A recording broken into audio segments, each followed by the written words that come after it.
mga ganyan, no? Sa dami nila, ikaw lang mag-isa. Sabay-sabay yan, kape. Ganun lang. Kailangan dito 10 ang utak mo.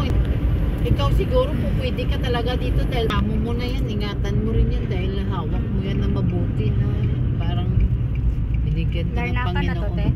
Day pa. Larnaca na. Pumasok na tayo. Almost. Ano na ito eh. Kalahati na. Oo, roundabout na ito na. Nang papuntang Larnaca. Aradipo. Aradipo. Sabi mo sa amo mo, kahit maging amo mo lang siya, naman naging mabuti Kaya, sa iyo.